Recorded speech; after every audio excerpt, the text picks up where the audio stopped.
Hello, and welcome back to the ValorBound podcast. I'm your host, Sean, and I am alone. I know, I think this is the first time you've ever seen just me in this room, and God, does it feel incredibly empty by myself. I guess my cat's here. Hi, Lux.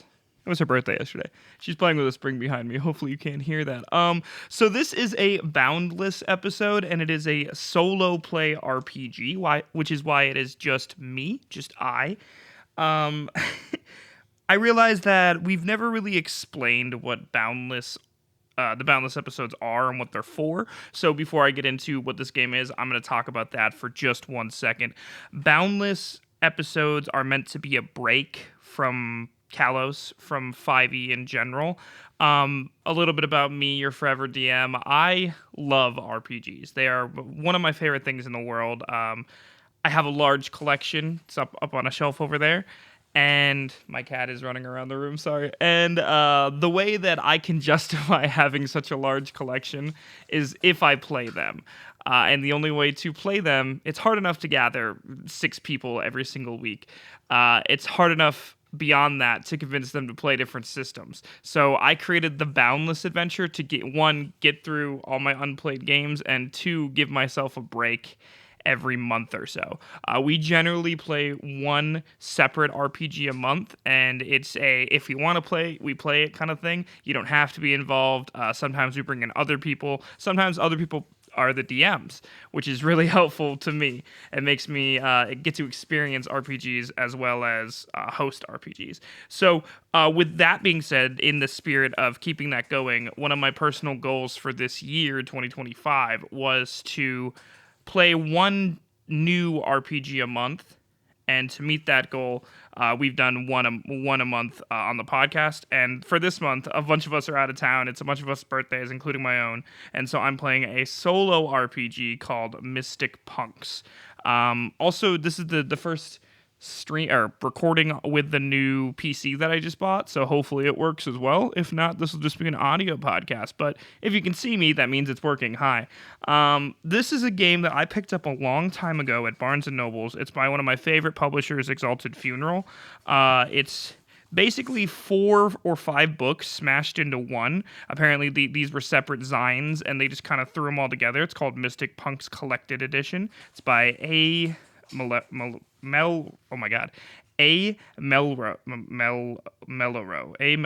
I got that on the first try, and I did not cut out 100 takes. And I will kick my cat out and then read the back of the book for you guys. Give me 1 sec. Luxana, you gotta go. You gotta go, sweetie. Come on. Sorry about that. She literally waited until I pressed the record button and then started making noise. She was not making noise at all before that, and I've been down here for like an hour. So, the plan tonight is to crack open a beer and play as far into this as I can, most likely until one of my characters, or my character, I don't know how many I get, die. So, that's the plan. Cheers. So anyways, this is Mystic Punks. Let's read the back. Students have gone missing at Star Valley High School, and no one seems to care. You determine that their disappearance are results of an otherworldly invasion. As a teenage misfit, you've only ever used your mystic powers to perform dark rituals. But now these powers are the only thing that can save your classmates and stop a supernatural legion from consuming your school. Alright, so I got a little character sheet here. I redrew the map, and I got some dice and a little miniature. Fun fact, this was my first ever miniature that I got for myself. It's of my favorite character I ever played, Adam. So I'm going to put him here. He's very punk looking, so I figured he'd fit the vibe. All right, so we're probably only going to play through book 1, but we'll see how far we get. So I'm just going to go through the punk creation with you, and yeah. A dark adventure awaits. Even though you're a loner at school, you can't help but feel a sense of urgency permeating the halls. Students have gone missing. The teachers are too complicit to care. You know these disappearances are not just teens cutting class. Quite the opposite. Through the occult divination, you've determined an unholy portal is opened and spews forth vile horrors. Your mystic powers are strong enough that you have zeroed in on the dimensional rift's location. Somewhere on the first floor of Star Valley High exists a portal between 2 worlds, and this doorway will continue giving way to depraved creatures snatching young bodies for unknown reasons. Although you owe nothing to the school and its inhabitants, you feel a sense of duty to seal the demonic gate before more sinister beings cross into our world. Use the dark arcane knowledge to stop these corrupt forces before legions subjugate more unwilling victims. Punk creation. So as a social mythist, you are an unlikely candidate to protect Star Valley High, but the school's noticeable increase of supernatural activities blind to most intrigues you. So even though you loathe the teachers, classes, and peers, you have to help discover what lurks in these hallways. The attitude, motivations, and look of your punk are completely up to you. Delve as deep as you want to flesh out their specific origins. As this campaign progresses, you'll have the opportunity to increase your punk's abilities. And like I said, we probably only get through maybe book 1, maybe book 2. It depends. If we die, I'll probably cut it there. So, determining the stats. We get to roll a d20 for each stat. It looks like there is a couple stats here. I wish I would just list out. So I'm using these dice today. They are my fiance Adia's dice. They're very colorful and fun. The way that I use dice in any TTRPG is I only use them for one thing. So if it were up to me, I would go and buy a random set of dice and then retire them after this, because to me, it's like they're out of juice. I don't use them anymore. So that's a little fun fact about me. I do that for every campaign and every one-shot. So I have to roll a d20 for each stat. So here's the d20. Very colorful, very pink. First stat is Vigor, which is Strength. So let's roll that. That is a super low roll. We got a 9. Not very strong. So let's write that under Vigor. 9. Vig for short. Vigor hit points is your punk's hit points. It's Vig stat plus 5. So 9 plus 5, I can do math, is a 14. Look at that. Live math. We're also level 1. Agility, which is your physical quickness. Let's see if I get a good roll on that. 13. That's double digits. I'll take it. We got intelligence, or intel for short. Acumen or lack thereof. Assign 5 points to other stats. If this is lower than 10. Okay, so if this is bad, we get to assign more points to stats. That is a 14, so it's actually not bad. I'm looking pretty average all around. 14 on intelligence, not intellect. Social, communicative skills. Let's roll that. I got a 6 on that. That is, wowzers, that's bad. Okay. Not going to be talking my way out of anything during this. And then cunning, which is decisiveness and observation skills. We got a 18. That's pretty big. That's pretty big. I don't think that matters at all, if I'm being completely honest. So I guess we'll find out. You start with your Switchblade of Krug. Okay, I'm gonna spell this Krungt. Krugd. As your primary weapon, this knife is soulbound to you and cannot be lost or damaged. So I don't know where I put that. Weapon's probably here. I'm just gonna put knife. We all know what it is. It's there. We saw it. This is a very small sheet. Again, these are printed directly off of the book. Like, here's what it looks like in the book. This is 2 character sheets, so I just took this, printed it, and cut it in half to get 1 character sheet. So they're really small. So I'm trying my best. Knife, I get, what did it say? +1 to fighting rolls during combat. And if I mess this up, I'm sorry. Play it for yourself, see if you do better. You probably will. Other items may be acquired that can help you through your journey. Use them wisely. So if you have these, do I have to write my stats now? Or is this part of it? Okay. Oopsies. Apparently I was supposed to write these somewhere. Probably right here. Okay, so it matters for the fighting rolls. Okay. So if you have a 17, 18, 19, or 20, and your social stat, which I do not, it modifies your converse roll, which is if you try to converse your way out of combat. I don't have any of that, so it really doesn't matter. For intellect, if you got a 15 to 20, which, again, I did not. I got a 14. It modifies your combat roll. I'm assuming... I don't know what I do if I got a 14. And my agility stat was, 13? That's also below all of this, so I'm a little confused. Let's check if that even matters. I guess I just don't add anything to my rolls, or take away anything to my rolls. That's super interesting. Okay, spells.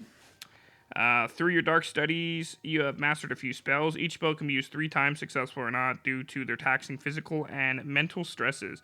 You can only use spells if your punk intel, which it is, stat is 10 or above.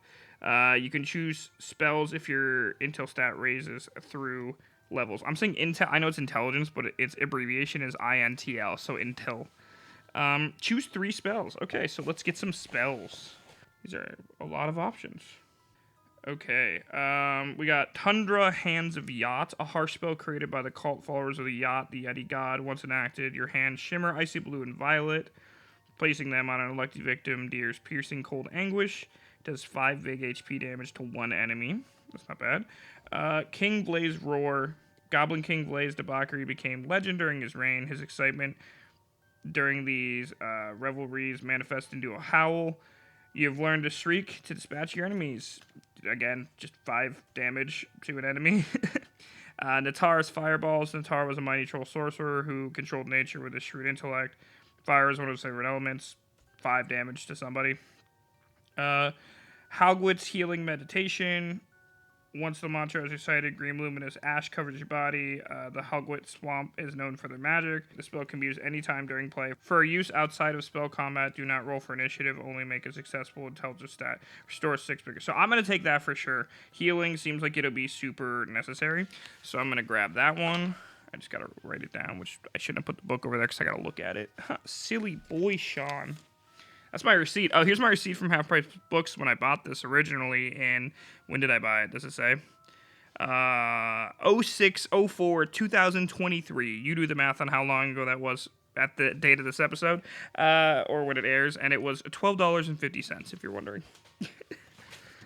Half Price Books is a great place to go for RPGs if you ever just are looking for RPGs, guys. If you have them in your state, check them out. I'm just gonna put healing.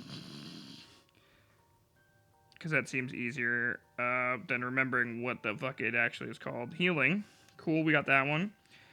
And we get to pick 3. Pognif Explosion. An ancient imp tribe, the Pognifs developed a devastating spell to horrify their enemies. Once executed, your body combusts and explodes. Your viscera becomes a demonic shrapnel that ravages all opponents. Your body messily reforms after completion of the spell. It does 8 damage to all enemies. This is the only one I've seen that does AoE. That's pretty cool. Pognif Explosion can only be used safely once. For the remaining 2 uses, you do a Vig stat check, and it must be made to save your life. Roll 1d20. You die if the roll is equal to or lower than base Vig stat. So it's a possible suicide bomber kind of ability. I fuck with that. That's fun. And then there's level 4 spells. Can only be used once during the campaign, and can only be cast before move. Okay. So, why wouldn't I grab the higher spells? Am I not allowed to? Each spell can only be used 3 times, successful or not due to your physical. You can only choose spells if your punk stat is 10+. Doesn't say I can't choose these. So, roll 1d10. Okay, oh, that's where it comes in. Okay, roll 1d10 for level 4 spells. If you roll 3 or lower. Okay, so I should choose these 3 spells, and then you get to get these if you roll on the d10. Okay, so we'll take the healing spell. We'll take the explosion spell because that's hilarious. For flavor, explosion, and then I'll have to reference this as well. What is this? Page 10. I'm just gonna put page 10 at the bottom because I'll definitely have to reference this. And then one of the other spells. I don't think it really matters. They're essentially the same thing. Let's take I have to touch them. This one, I just get to do the damage. Yeah, so the Thunder Hand seems bad in general because you have to touch someone, and I don't know if that matters. So I'm just going to do the Fireball. It's a Fireball, and that's cool. Fireball. So we got... Now, you know, I actually already have an Explosion spell. That feels Fireball-y already. Let's do the Roaring one. The roar. Do the roar. Alright, so now we get to roll a d10, and I always forget what d10s look like. I think they're like... Is this a d10? That looks like a d10. It's got the 0 on it. Yeah, okay, that's a d10. Here we go. So, I get to choose one spell if I roll a 3 or lower, and I rolled a 6. So, math ain't mathin'. I don't get a level 4 spell. Level 5 spell. Roll a 1d10 again. Choose one spell if I roll a 5 or lower. I rolled a 5, so I get to choose one spell on this. We got Vlorag's Doubler. A warlock Vlorag was not shy about the potency of his magic, spelled with a J. Majick. Double the damage of a chosen spell for 2 combat rounds. Okay. And Hooger's Stone Hide. Blacksmith turn mage. Hooger Dunperth. Names, dude. Concocted this armor for mystical defense. Once cast, you take no damage for 3 consecutive rounds of combat. Pretty good. Pretty good. What else do we have? And this one's just called Summon 2 Red Slimes. They successfully summon 2 red slimes, but as your companions for 3 separate enemy encounters before returning to the netherworld. If all 3 encounters are victorious, 1 slime remains your companion until your or its death. That's not terrible. I mean, red slime seems pretty goddamn good. Let's take the red slime. Obviously, pretty good red slime. And it says on the side, can only be cast once during the entire campaign. I'm assuming it means this level and below. And then can only be cast before movement roll. So now we know. I have to cast it before I move, and I can only cast it once. So I might start the whole thing by casting that. All right, let's move on to the next page. If you encounter an enemy, you have 3 options. You can either fight, flee, or converse. You cannot switch actions during the encounter. For example, if you chose to fight, then you were committed to that action until you or your enemy's demise. You can switch from spell combat to normal fighting and vice versa. Fighting works by rolling a 1d20 for initiative for the enemy and the punk. I gestured to no one. Higher roll wins and potentially can strike first. Roll the initiative once during enemy combats, including enemy groups. Equal roll for both enemies and punks negates the attempt. You reroll until a winner can be determined. Once initiative is established for the enemy or the punk, roll 1d20 to hit. Successful hit occurs if you roll equal or higher than the opponent's agility stat. Otherwise, the attack is dodged. Pretty simple. If an enemy hits you, you -1 from Vigor HP. If I'm attacking, I -1 from Vigor HP, including damage mods if necessary. So that's where like the knife +1 to fighting rolls would come in, I assume. Cool. No, that wouldn't make sense. It would just do... I'd have an extra roll to hit. Okay. Regardless if the attacker dodged or successful, the combat round ends. An enemy or punk dies once the vigor reaches 0. Collect experience points, XP, and possibly treasure if enemy is defeated. And then roll 1d8 to continue your movement. Rad. Is that it? And then... Spell combat is the same as fighting. Punk can attempt to cast a spell once initiative is established. Roll 1d20. Success of the spell occurs if the roll is equal to or less than the punk's intelligence stat. Equal to or less. Interesting. So you don't want to roll over? Okay. It's a roll under mechanic for intelligence, I guess. Add intelligence stat mods to spell combat roll. No initiative roll is required if you're fleeing. Roll 1d20 if you roll higher than the enemy's agile stats. Your punk successfully retreats. Resume gameplay. You got to roll for every enemy in the encounter. An unsuccessful roll means that they immediately win the initiative. And then fighting continues until one of you is defeated. Conversing is... We're not even going to attempt this, but we'll read it just for fun. No initiative roll required. Roll 1d20 if your roll is equal to or higher than your enemy's social stat. Your punk successfully engages in conversation. If you roll +5 or higher than the enemy's social stat, you convince your enemy to leave you alone. If you roll +6 or higher, you convince them to leave you alone and you gain their XP. So yeah. And if you do, obviously, if you unsuccessfully roll a converse social encounter, they get the initiative advantage. Movement, you start on the square marked, which I have marked. Boop, it's right there. I just copied this map directly from the book, but this is the marked square. Start there. And then this campaign exists on a map. Astral projection or other supernatural movement are prohibited unless noted. Roll 1d8 for movement. Reroll. Rolled number equates allowed spaces moved. Your move must be the rolled number, nothing less. So you have to move exactly the number that you roll. And each square represents 1 unit of movement. You can move forwards, backwards, or laterally, which means side to side. After movement roll 1d10 for the possibility of an enemy encounter. Cool. And it's important to note that if you face multiple enemies in one encounter, You can escape one, but potentially not another. Okay, and this is just a list of the enemies. I don't want to get ahead of myself on that one. And then healing. Other than the healing meditation spell, you can restore Vig through smoking. I'm going to try to pronounce this the best I can. Khalfrup, and that's spelled Khal apostrophe Fruep, a pure strain of ganja that originates in dank Jamaica rainforest. You acquired 5 joints from a traveling shaman at your mall's food court. He explained its healing powers while eating Panda Express egg rolls. One smoker restores all Vig HP, but instills the following bonuses and penalties. And then there's basically penalties if you smoke more than 2, and they stack. Good to know. So it looks like I got 5. I gotta write that down. I got 5 joints. I don't know where to put that. I'm just gonna put it under treasure. 5 joints. Note, once you reach 0 hit points, your character dies. Obviously, this is a final death. No resurrection. No coming back. Add your punk to the graveyard to be remembered for a hot second, and then create a new one when you're done grieving. Very Mjorkberg inspired. I like that. Mjorkberg's my favorite RPG, if you're wondering. And then treasure, make a cunt check. Cunt check sounds so bad. Make a cunt check. When prompted to search for treasure, roll 1d20. Search is successful if you roll equal to or lower than current con stat. That's okay, so it's a roll under mechanic for most things besides hitting, it seems like. Roll 1d10 to determine loot. Items can only be acquired once. If the same item is acquired, original loot is cursed, negating bonus. Cursed items can be discarded at the end of the campaign. And then it just looks like these are all the treasures. So we'll come back if we get any of those. And it looks like we get to start. So, cheers. Alright guys, if you're wondering where I got this map, it is directly copied from the book, right here.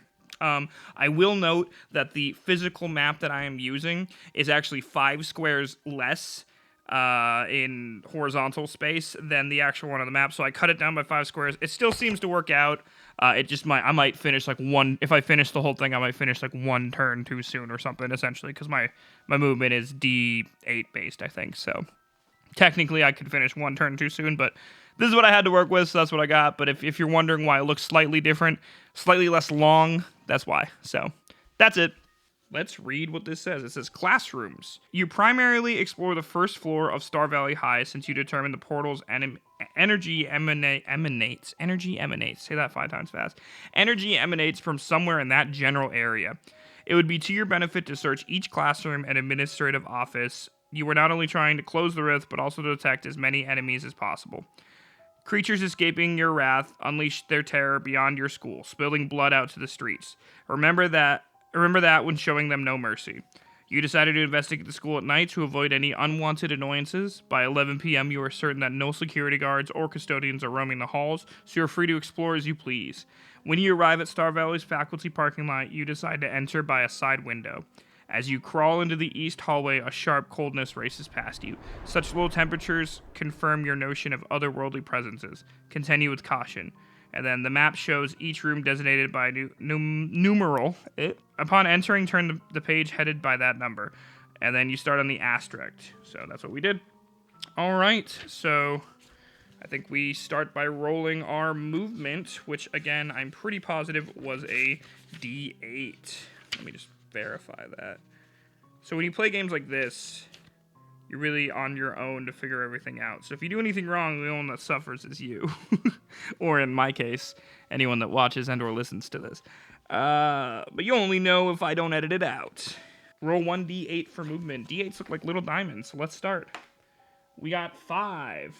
1, 2, 3, 4, 5. And after I move, I think I have to roll a... I should have summoned my dude before I moved. It's too late now.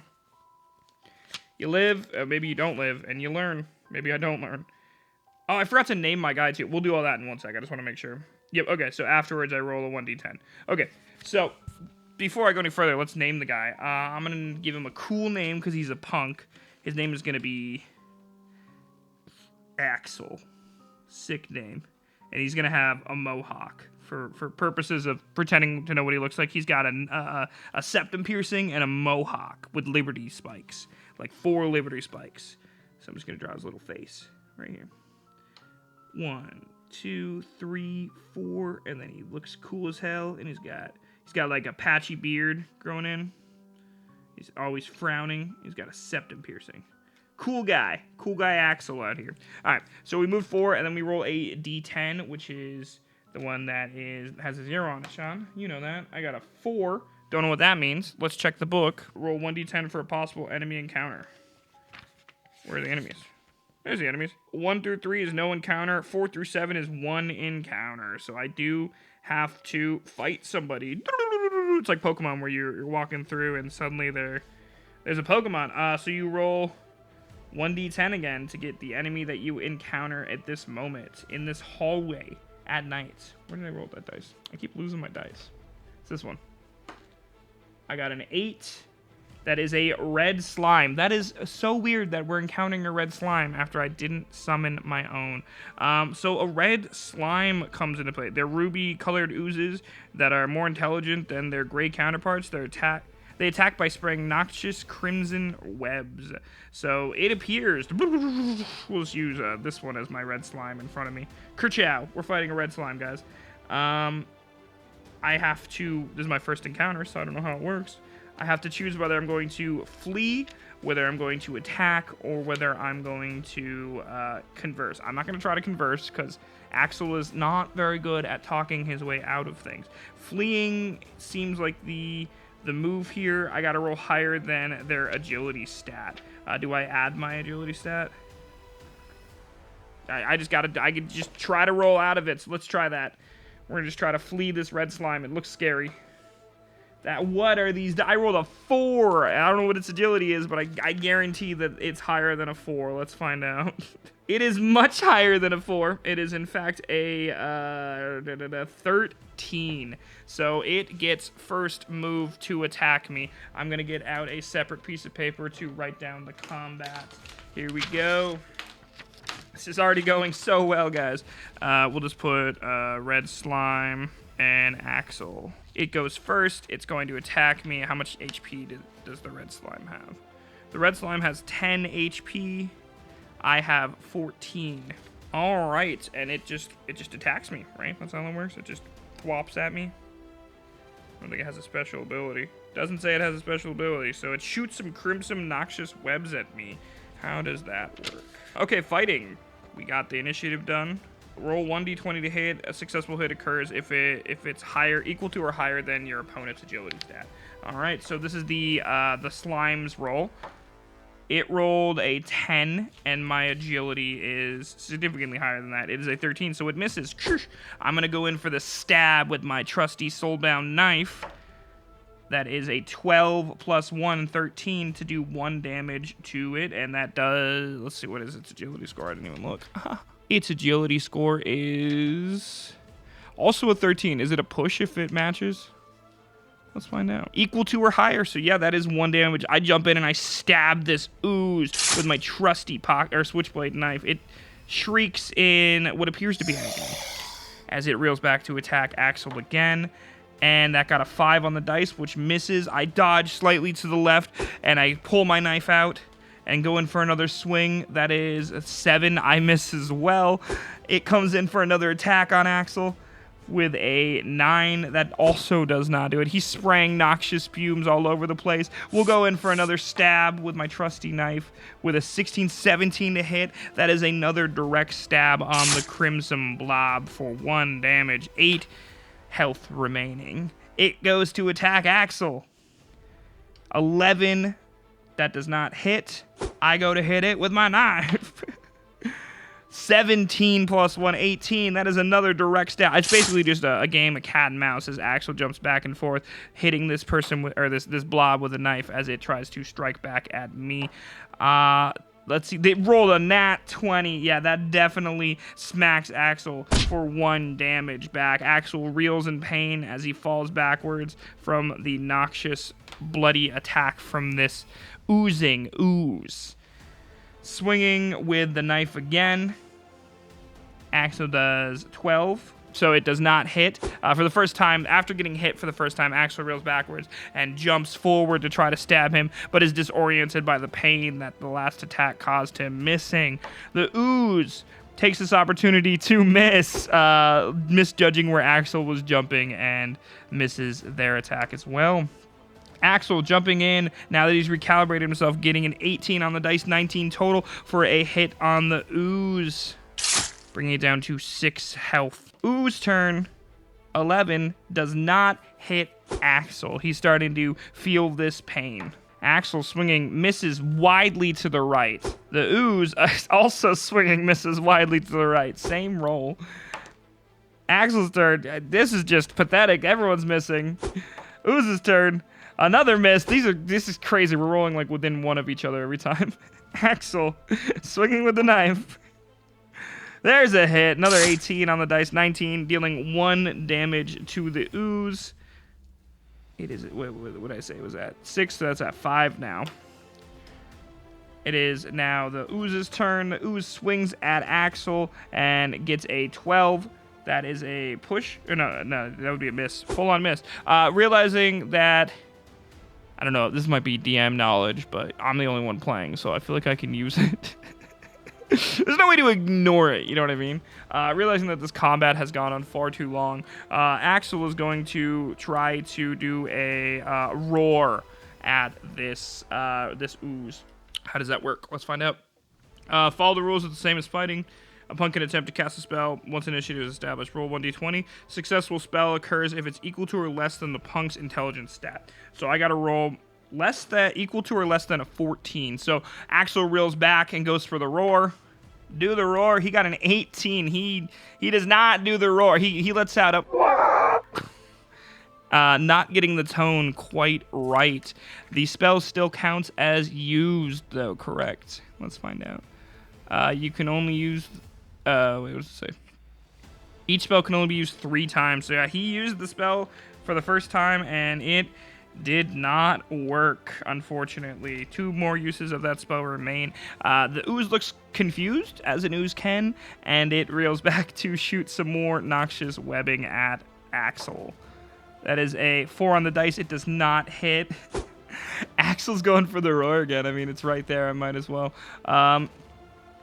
That is, there we go, a 4 on the dice. So that is equal to or lower than the 14 of my intellect score. So pitch shifting from what it was and getting it right this time, Axel lets out the roar of the Goblin King, sending fear into this very ooze's soul, dealing 5 damage, killing that ooze.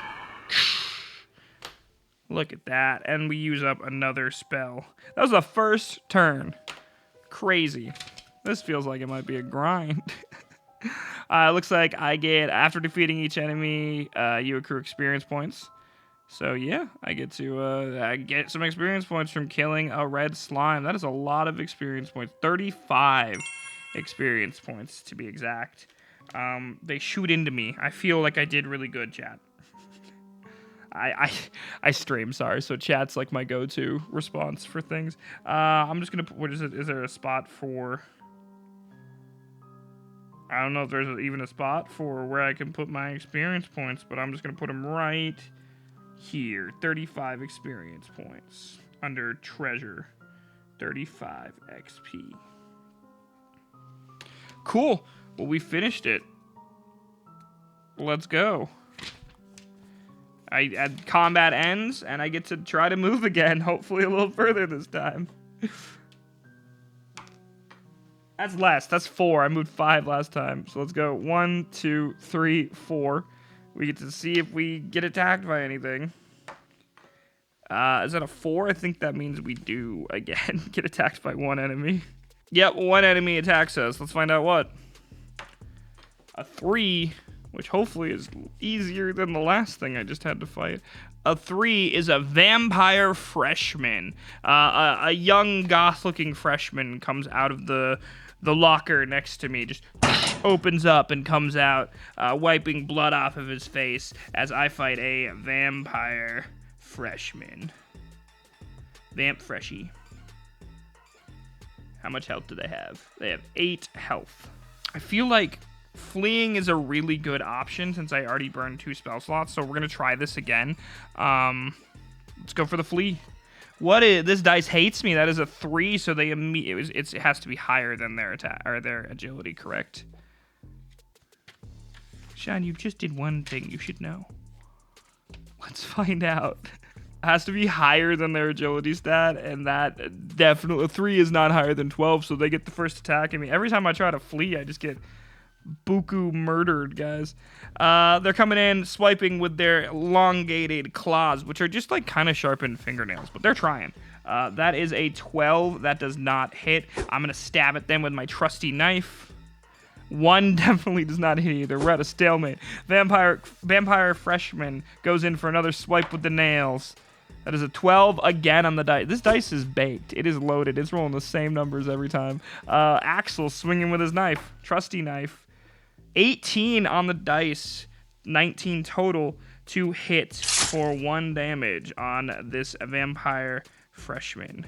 That is 7. I just want to verify that I'm doing the damage right, because the knife gives you +1 on fighting rolls, but what is considered a fighting roll? Is it the roll that I do to attack, or is it the other one?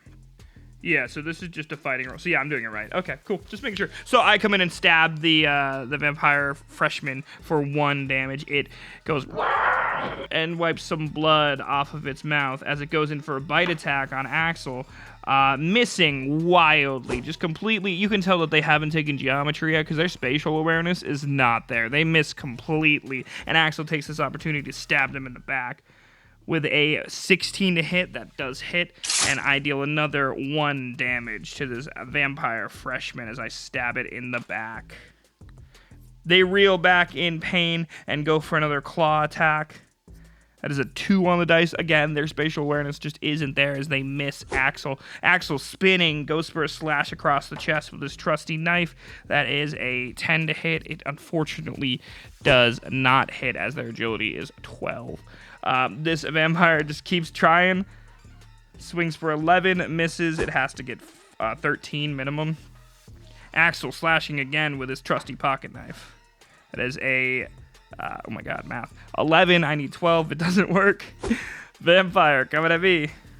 A nat 20 on the dice. That will, unfortunately for Axel, hit. As it slashes Axel and starts to go into a blood craze as it sees the blood start dripping from the shoulder wound it just inflicted with its claws. Axel touches the blood and goes, "Not today, you son of a bitch," and goes for another stab. And after that sweet line completely misses. I don't want to talk about it, neither does Axel. A lot of rolling. I'm really just rolling against myself. Is this what I've been doing to people? The vampire freshman goes for another attack. 7 on the dice, not enough. Axel going for a stab. 14-15 gets the stab in this vampire freshman for another point of damage. It's down to 5. Vampire freshman goes for a bite attack. That is a 13 on the dice, so that does hit, unfortunately, taking yet another point of damage for Axel. As he sinks his teeth into Axel, Axel takes the knife and tries to stab. That's 17. It does inflict 1 point of damage to the vampire freshman for working him down. Vampire freshman with a 10 on the dice, not enough, unfortunately. After that bite attack, gets a little cocky, gets a little blood drunk, can't hit Axel. Axel going for another stab, natural 20 on the dice. That does smack the vampire freshman right in the back of the head with the hilt of the pocket knife. It's like a punching gesture. Down to 3 health. I guess that counts. I just accidentally threw the dice, but I got a 3 on the dice, so the vampire freshman misses their attack. Axel goes in and gets a 1 on the dice, absolutely missing that attack. We're just kind of standing at each other, wounds on both of us, looking at each other in this hallway for a moment, as the vampire comes in for another natural 20 on Axel. God damn. Down to 10 health for Axel. Axel swinging his knife at the vampire freshman. This is the hardest hallway I've ever been in, and I went to public school. 15 gets the hit on the vampire freshman, bringing him down to 2 health. My cat's back down here. I can feel her. Vampire freshman coming at the attack on Axel with a 9 on the dice, not enough. There's an attack from Axel to the vampire freshman. That is a 16 on the dice, dealing 1 damage as I slash it across the leg in a 6 slide maneuver, bringing it down to 1 health. The vampire, now struggling to stand and wanting to kill Axel, rend him limb from limb, goes in for what we presume could only be his last attack. 7 on the dice, misses completely. Axel's too quick as he does a 6 spin to slash him across the back. With a 18 on the dice, 19 to hit, killing the vampire freshman. And as he does the last slash across the vampire freshman's back and the body falls to the floor of this hallway, he says, "You suck." Fucking sick, I know. And let's see what we get. I think we get some experience points, correct? Yes, we do. We get 10 more experience points. Little man, stop. Bringing our total up to 45 experience points. All right. Let's continue our movement, shall we? I don't know about you guys, but I'm pretty excited to get to a room. 5. I've not rolled above a 5 yet. 1, 2, 3, 4, 5. We made it into room number 1. Also, I suck at Roman numerals, so if they look wrong, it's because they are. So it looks like this is Mrs. Tarm's English class. Miss Agatha Tarm is a respected English teacher among her peers and your fellow students, a well-meaning elderly woman in relatively good health. She's been out for days. You heard some of the teachers mutter about flu or bronchitis keeping her at home. Quite normal reasons for her to be gone. But with more and more disappearances, you believe it's worth your while to check out her classroom. Entering Tarm's room, you immediately feel the same frigid air permeating the hallways. On first glance, nothing seems out of the ordinary. Students' desks and chairs are lined up in an orderly way, and the walls are filled with posters of noble literary figures. You're about to leave the room when you notice a green glow behind Tarm's desk. Insert green glow noises, Sean. As you approach her desk, the room begins to shake, catching you off guard. You dive to the ground, avoiding chairs violently hurtling towards you. Spinning around, you see the chalkboard seeping yellow slime as it drips onto the linoleum floor. With you just inches from her desk, the room whips into a frenzy of shattering windows. Student chairs and desks are being sucked out of the broken windows onto the school's lawn. Tarn's desk, however, remains unmoved. When you finally reach her desk, you see Agatha's emaciated corpse behind it on the floor. The yellow ooze still pouring from the chalkboard is now enveloping her body. Tarm's sunken eyes and mouth fill and bubble over with a gelatinous goo. I'm so sick of goos and oozes already. Her withered, coarse flesh is now encased in a smooth, hardened yellow shell. Satisfied that she is thoroughly covered, the slime drags her into the chalkboard, which ripples greenish black. The once solid form gives way to dark waves and allows the creature to return to its dimension with its prey. You recognize this as a warning to those who dare defy these beings. You hope that Mrs. Tarm's death was not as gruesome as the scene you just witnessed. Agatha's desk is now the only piece of furniture in the room. Students' desks and chairs were flung outside, having disappeared.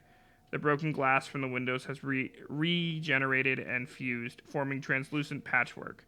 A quick and messy fix for a strange encounter. Roll to search for treasure in the desk compartments. How does that work? Also, poor English teacher, man. English teachers never last more than 1 semester. Always.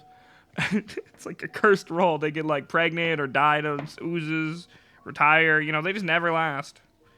I've never had the same English teacher twice. Treasure.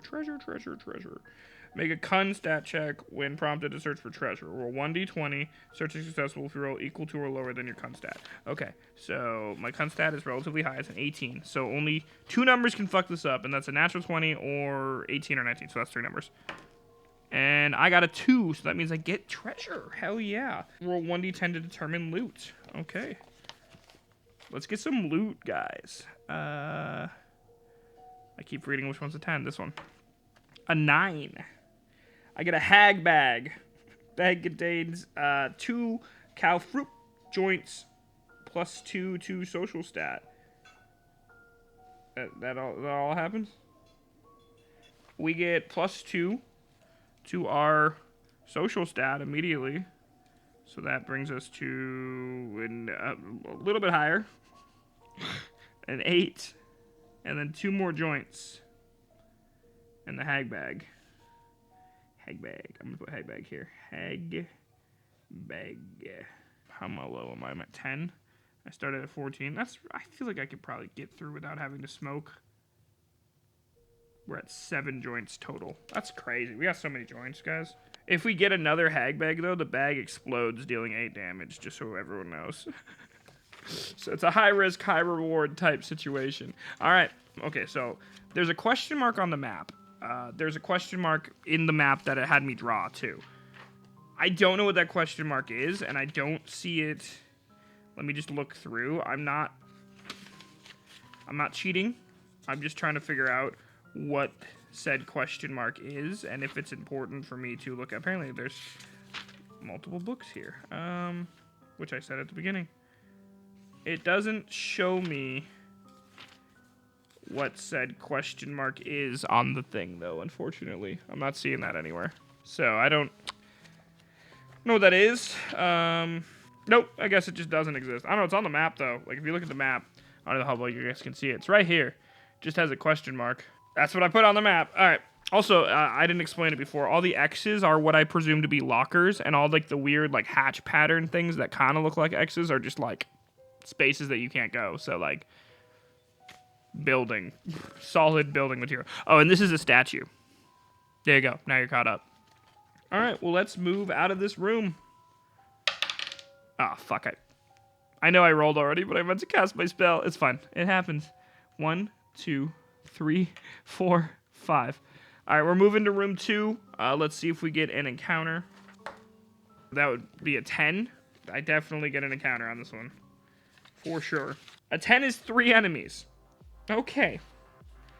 We get 3 enemies, guys. I think I die here. I think I just get to die here. I think I just get to die here. All right, let's roll the 3 enemies. Enemy number 1 is another vampire freshman. Yay. Enemy number 2 is an imp. And enemy number 3 is another imp. Lucky me. This might be a doable fight. So I feel like what happens is I walk out of this loud ass classroom that I was in. Axel, has this cool new bag of joints, is putting them in his pocket, thinking about smoking them. And then he walks out of his classroom and starts walking down the hallway to the next classroom on the right and runs into these 3, the vampire freshmen and 2 imps that heard the loud crashing and rearranging of the room that he was just in. I feel like I should go for the runaway because I don't feel like Axel gets out of this effectively. So we're going to go for the flee. Now, you have to flee each individual enemy. Axel's kind of a coward. He's fleed every single fight he's been part of so far. I have to roll higher than their agility stats. So starting with the vampire, he's going to roll higher than 8, right, Axel? Come on, Axel, you can do this. That is a 19, so he escapes the vampire. Does not have to fight the vampire. Runs away from him. Moves on. He does a sick, like, sidestep away from the vampire and gets to the imp. Rolls a 3 on the imp. Does not escape that imp, but I said I was going to try to escape all of them, so I'm going to try to escape the other imp as well. But he will end up fighting that imp. And a 6 on that imp, which also does not. So he is fighting 2 imps now, and they get to go first. So he does a 6 sidestep past the vampire freshman. The vampire freshman, full of angst, tries to play it off like they didn't even want to be there anyways. Whatever, dude, I don't care. And keeps walking down the hallway. Doesn't care. But Axel does have to fight 2 imp. They get to attack Axel twice. Axel, the first imp flies at... Oh, I should read the description of an imp. Sorry, my bad. I never did that. And also the description of vampire freshman, because I didn't read that either. Recently turned undead by the upperclassmen vamps, vampire freshmen are hungry for their first kills. That was the description for the vampire freshman. Forgot to read it before. Sue me. And the description for imps are mischievous to the core. Imps are notorious for their lethal divisiveness. Most stand no higher than 3 feet and are ruddy in complexion with sharp filed teeth and pointed ears. They attack with whatever's available, strongly preferring ball-peen hammers. So we're just going to assume that both of these people, these imps, have ball-peen hammers as they attack us. And the first one rolled a 9. That does not hit my agility. Second one rolled a 1. That does not hit my agility. I do these sick dodges. I just pretty much like they both swing at the same time, and Axel just jumps because they're only 3 feet. So he's got a pretty high vertical. He jumps like 3.5 feet as they swing at their height. And Axel is going to go ahead and do another spell. And I think you all know what spell is coming here. We're going to Pognif Explosion on these imps. I figure, you know, the Pognif Explosion comes from an ancient imp tribe, so this just seems right? All I have to do is... what exactly? Cast a spell once the combat is initiative. Successful spells are equal or less than the punk's intellect stat. Alright. I gotta get less than what? A 14. Guys, I got a 12. So Axel just walks up to these guys and he goes, "This might look familiar, you sons of..." and then explodes, killing them both instantly as they both only have 6 health, and he does 8 damage in a massive fiery explosion of his body, his bones turning into shrapnel, embedding themselves in these 3-foot-tall imps. And after what seems like too long, his body is going to reconstitute itself, and he goes, "Bitches!" and looks at the carnage bestowed upon his high school floor.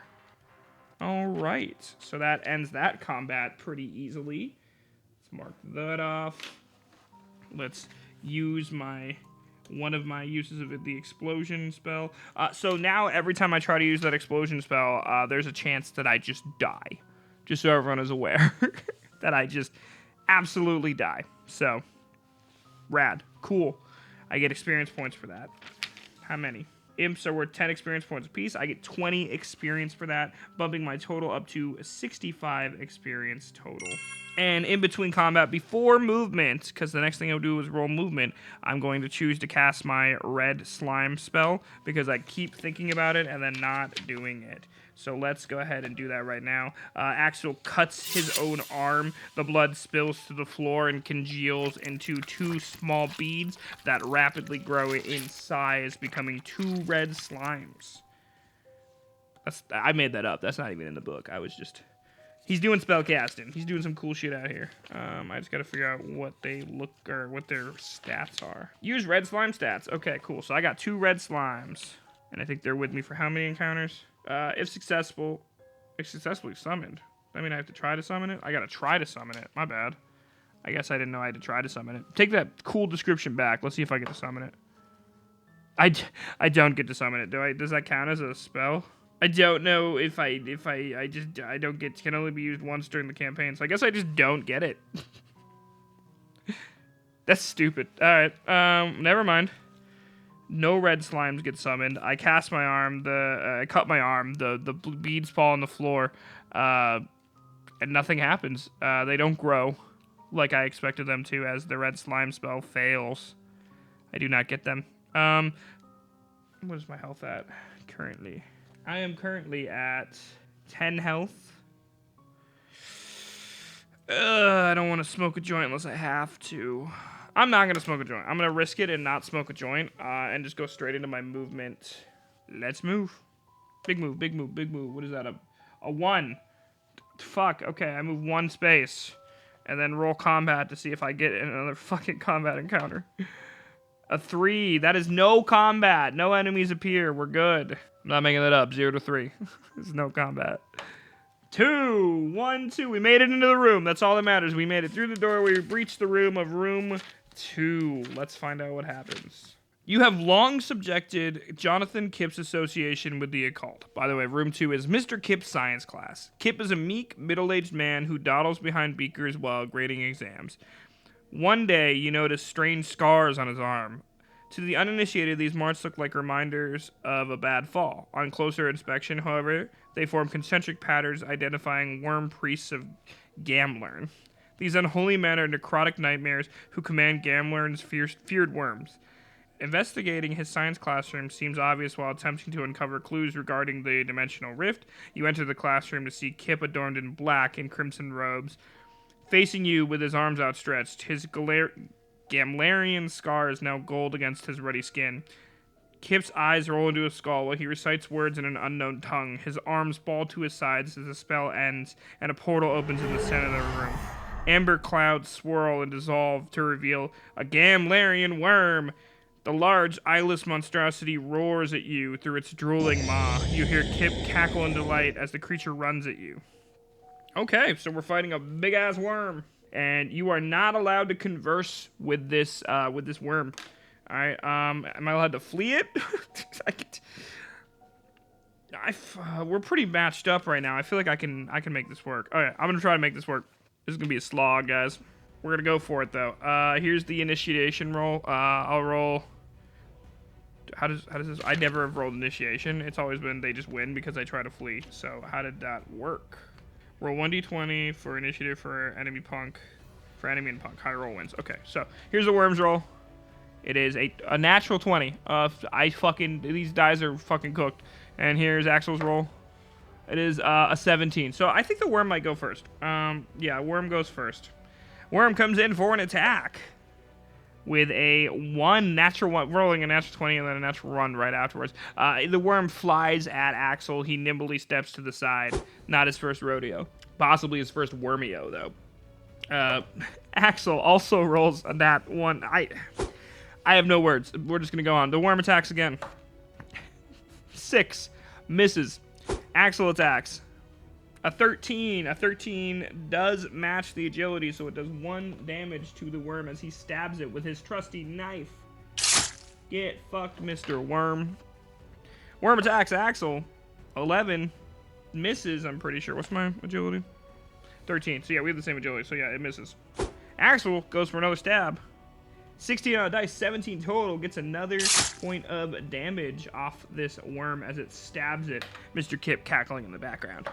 Worm going for an attack, gets a 13 on the dice, does catch Axel off guard, dealing 1 point of damage to our fair hero. Here's a strong word. Not strong enough for Axel. We're like tit for tat right now. Axel swinging his knife, 13 on the dice, 14 total, does 1 damage to the worm. The worm attacks. 9 on the dice does not hit. Axel attacks with a knife. 3 on the dice does not hit. Worm attacks Axel.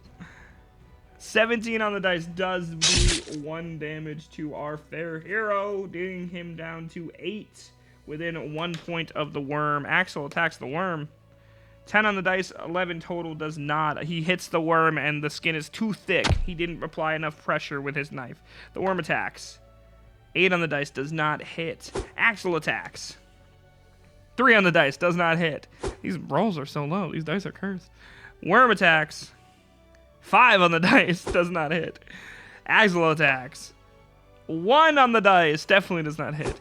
Worm attacks. 5 on the dice. Okay, this is actually cursed. 5 on the dice does not hit. Axel attacks. 2 on the dice. Okay, this episode is going to be called what temperature do you bake your dice at? Because what the fuck is the idea? What are these dice? Axel attacks. 4 on the dice. It doesn't like to be insulted. Worm attacks. 5 on the dice. This is crazy. Axel attacks. 10 on the dice. 11 total. Worm attacks. There we go. At least someone got some damage in. Was that an 18 on the dice? So that hits. Bringing them to an even stalemate. Axel at 7 health decides this might be a moment where he needs some healing. Alright, I'm going to use my turn to do the healing spell I have, or to attempt the healing spell I have. Hogwarts Healing Meditation. Once the mantra is recited, you get to do it. This spell can be used anytime for outside of spell combat. Do not roll for initiative. I just gotta try to heal myself. I gotta make a successful intel check, which I think is under 14. So let's go for it. And just like that, 10 on the dice. This green, what was it, ash? Green ash covers Axel's body, and he is healed, restoring 6 health. 7 plus 6 is 13, 1 below my max. He feels great. He feels good. The worm attacks. 15 on the dice does hit, immediately biting off some of that ash that lays on my body, healing me, dealing 1 damage. Axel swinging his knife. That's a 17 on the dice. Feeling good, feeling confident. 18 total, dealing 1 point of damage to this worm, bringing it down to 6. This worm goes for another bite on Axel. 4 is going to miss. Axel swinging his knife. 11 is going to miss. Worm biting. 7 misses. Axel attacking. 1 misses. Worm biting. 7 misses. Axel attacking. Natural 20 gets a hit, bringing it down to 5 health. And then the worm attacks. 9 misses. Axel is going to go for the last roar that he has, trying to finish off this worm once and for all. Does a spell attack, has to roll under a 14. He gets a 5.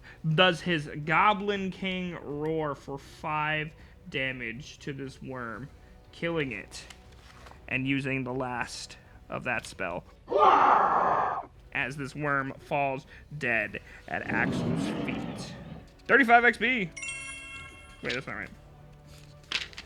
I was looking at red slime. Yeah, well, 35 XP. It still says 35. Okay, well, I was right. I just kind of gaslit myself. That brings me up to a cool 35 plus 65 is a cool 100 XP.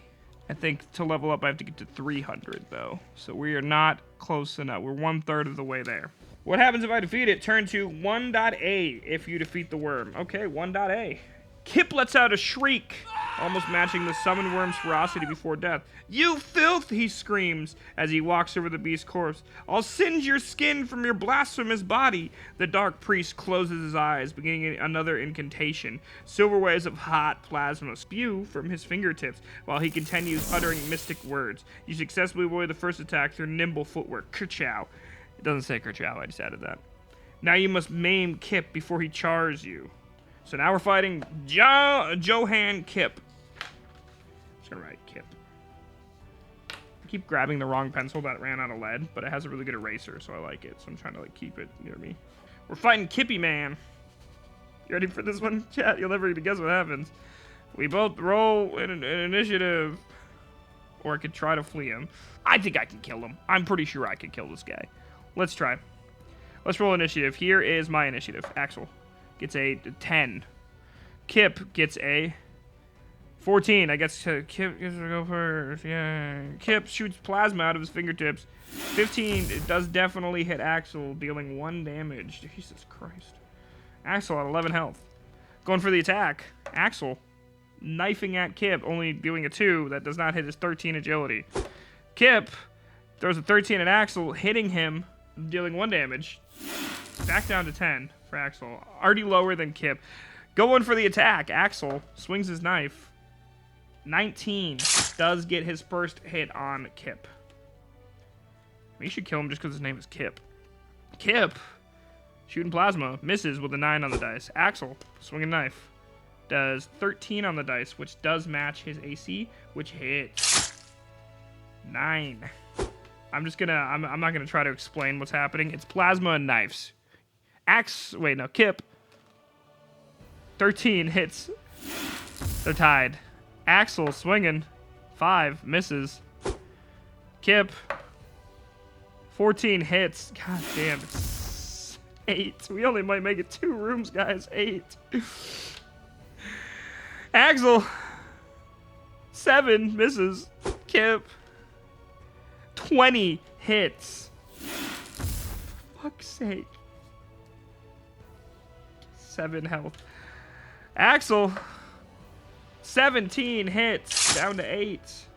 Kip. Plasma. 13 hits. Dude, this is crazy. This dude's more consistent than something that's consistent. Insert joke here. Then ValorBound's upload schedule. Just kidding. Probably not. It's me doing everything, so it's probably not consistent at all. This is Axel. 9 misses. Kip. 13 hits. Can you knock it the fuck off, dude? 5. Dude to myself. Yeah, I'm gonna go try to heal myself, because otherwise I'm not gonna make it the fuck out of here. I'm burning all my spell slots this early. I have to try to roll under a 14. A 3 is definitely under a 14 to heal 6 vigor. That's 11 total. Goes up from 5. 5 plus 6 is 11. And I use another healing slot. We only have 1 left. This is getting crazy, guys. Alright.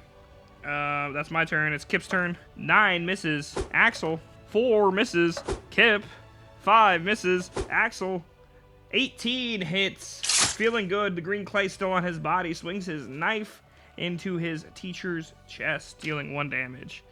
Kip, shooting plasma, misses. Axel, swinging a knife, misses. Plasma, Kip, misses. That was a 10. I had to think about it. Axel, swinging a knife, 13 hits. Down to 6 health. This healing was the only thing that's saving his life currently. This is Kip. 15 hits Axel with a ray of plasma offhandedly, dealing 1 damage.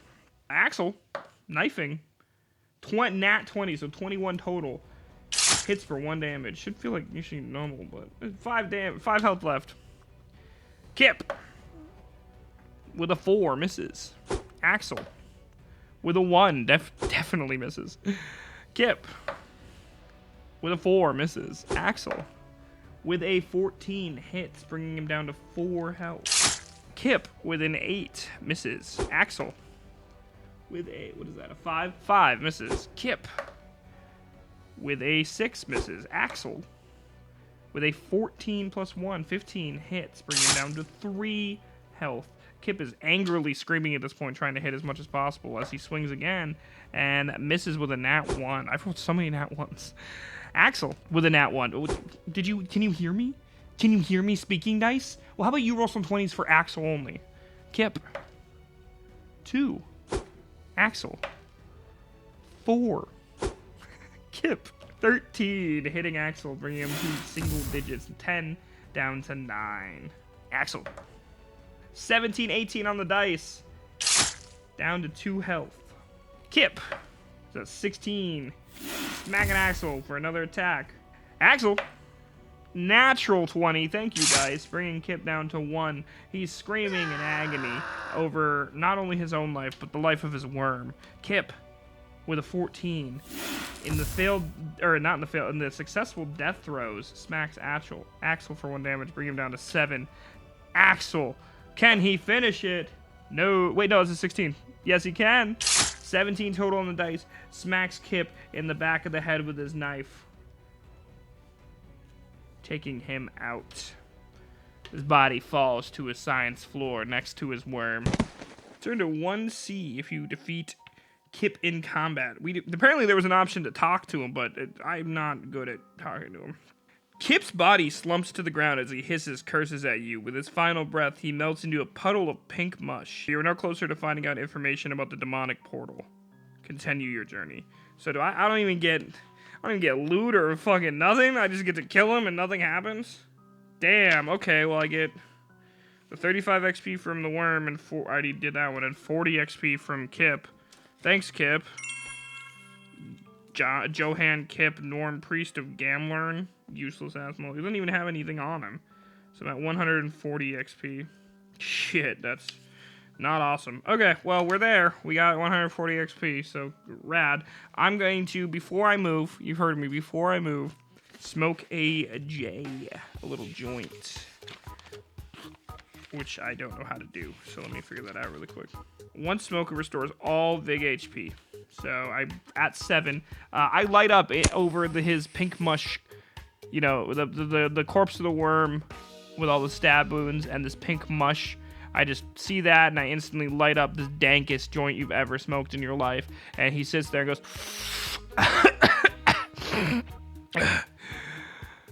that shit's crazy, dude. And he feels way better as he restores 7 hit points, bringing him back up to his total of 14. And then he continues his journey. Let's go, Axel. Is that a 4? That is a 4. 1. Wait, hold on. That one's not... Before I moved 1, but I forgot to put where the door is on room 3. It's on... Okay. Checking the map. It is right here. This is the door. Okay. 1, 2, 3. Let's roll to see if we get an encounter in the hallway. Still smoking my joint.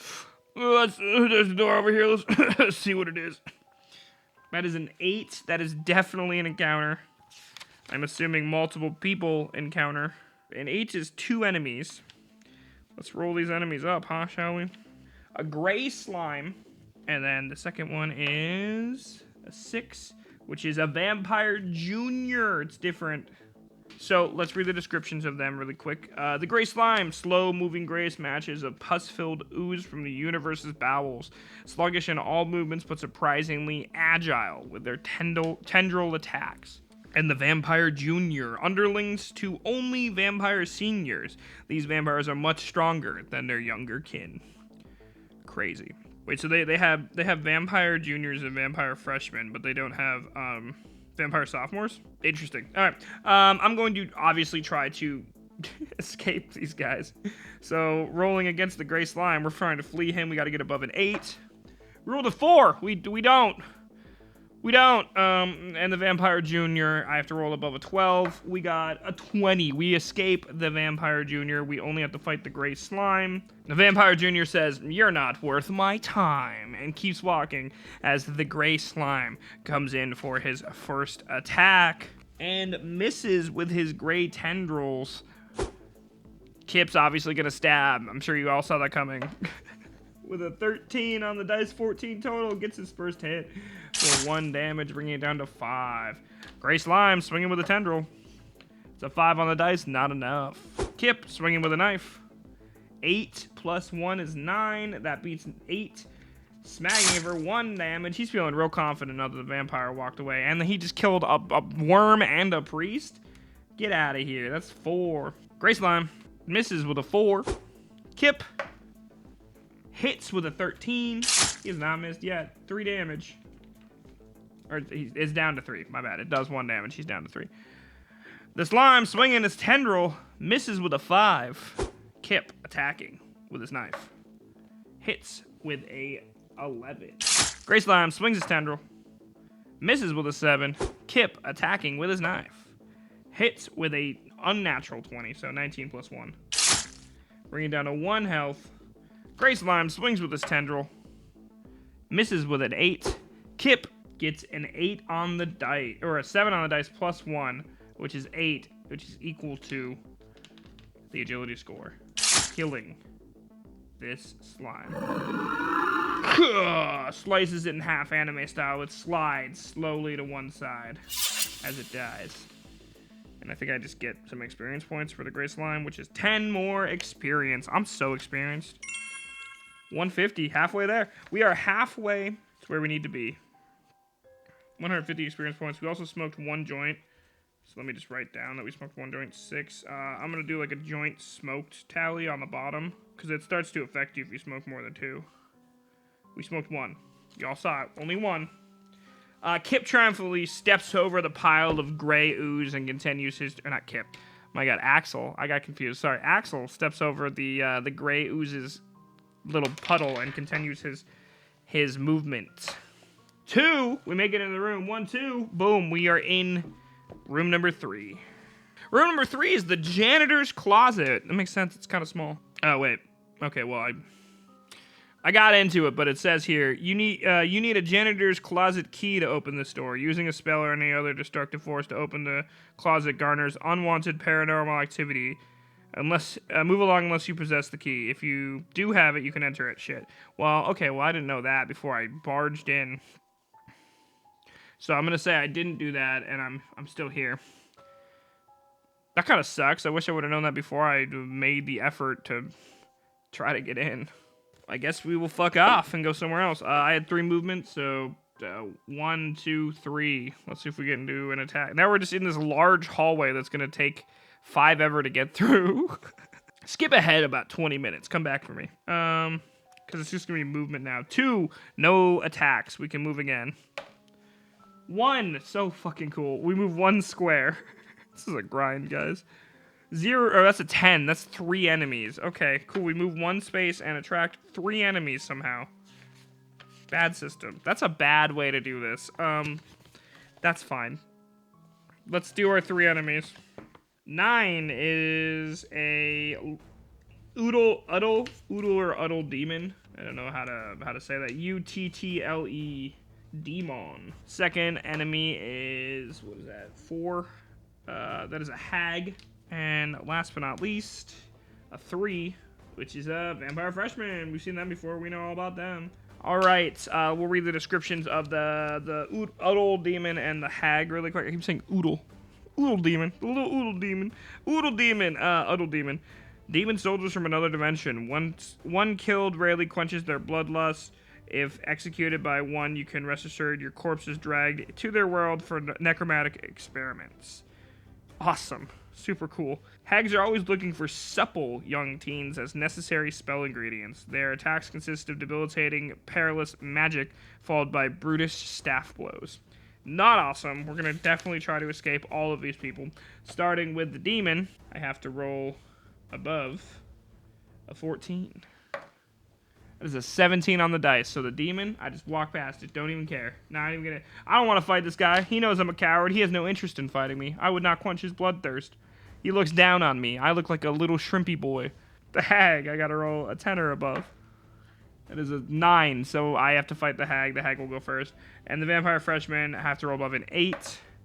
That is a 14. I do not have to fight the vampire freshman. The vampire freshman has heard tales of me killing its kin and actually wants nothing to do with me. It is scared of Axel and walks away. With that being said, the hag goes first, goes for an attack. The hag gets an 11 on the dice, does not hit. It swings a staff and it misses Axel. Axel goes in for a stab on the hag, gets a 12 on the dice, so 13 total, beating its agility of 10, which means that it takes 1 damage down to 6 health. The hag goes for another staff blow. 17 on the dice does hit Axel. Axel was at full health after smoking that delicious joint. He now is at 13 health, 1 less, as the hag smacks him in the arm with a staff. Axel, swinging his trusty soulbound knife, gets a 17, 16 plus 1, dealing another hit to the hag, down to 5. The hag swinging its staff. Does it say the hag usually swings its staff? Is that what it said? Let me just make sure. So if there's more flavor, I'd like to give it. Yeah, their attacks consist of debilitating paralysis magic. Paralysis magic. He's gonna do some paralysis magic at me. It misses. It got an 8 on the dice. Stabby. Axel Stabby misses. Hag. 15 does hit with the staff again on Axel. Other arm is now hurting as I take 1 point of damage. Axel, stabby stabs. 15, 16 total. Does get another stabby on the dice. Dealing 1 damage to the hag. Hag is down to 4. These mechanical... The reason I have so many mechanical pencils is because I just, I throw them around, if you can't tell. Hag going for an attack. 3 on the dice, misses. Axel, 10 on the dice, does hit, because their agility is 10. Stabby stabs, down to 3 health. Hag, 15 on the dice, does hit, dealing 1 damage to our fair hero, Axel. 11. Also, I wanted to narrate this whole thing, but I do 100 rolls of combat. Imagine if I was fighting 3 people. I'm just telling you what's happening, if you're wondering. Axel, swinging. 17, 16 on the dice plus 1, getting the hit, knocking the hag down to 2 health. Hag, 14 on the dice, does hit, knocking Axel down to 10 health from 11. Axel, swunging, 2 on the dice, does not hit, 3 total. Hag, 7 on the dice, does not hit. Axel, 10 on the dice, plus 1 is 11, does hit. Stabby stabs. 1 hit point remaining on the hag. Hag, 13 on the dice, does hit, knocking Axel down again to single hit points, with 9 remaining. Can Axel kill this hag? 14 on the dice, 15 total. Axel takes 1 final swing and embeds his dagger his knife, pocket knife, directly into the hag's forehead, putting this bitch down. And I think I get some XP. 15 total XP. I was at 150. I'm now at 165. Quick maths. Quick maths, chat. Can you do it? I can't. Usually, but I'm under pressure here, so I'm doing it. All right, let's continue walking. Because, okay, you know what's crazy is it said if I tried to force the door open, it would attract unwanted paranormal activity. Bro, I'm just walking down a fucking hallway and I'm attracting unwanted paranormal activity. What are your... there's some problems with this book. Movement. 3, 1, 2, 3. Let's see if we can attack. Please, God, no. That's a big attack. Yeah, that's 6. That's the one enemy. Who's the one enemy gonna be, chat? 0. Wait, that's 10. The Vitz Hellspawn. We got a Hellspawn. Wow. Hey, that's the biggest thing that could appear, and it's just appearing gonna be walking. Are we not seeing a problem with the system of just trying to get through? I guess if it's for single players that are just playing the game, you can restart whenever. But I'm just like, I'm a one and done kind of guy, so like I'm gonna die 1/3 of the way through. But then again, not all games are for Sean, so let's read about it. Vitz Hellspawn, their humanoid torsos fused with arachnid bottoms make for a horrific sight. These magical abominations make for short work of opponents with their barbed spider appendages. Vitz Hellspawn are the overseers of the Uddle Demon Battalion. So it's like a spider demon. Horrifying. Not awesome. Definitely going to try to run away. What do I got to roll over? A 15. All right. Try to roll over a 15. Here comes the roll.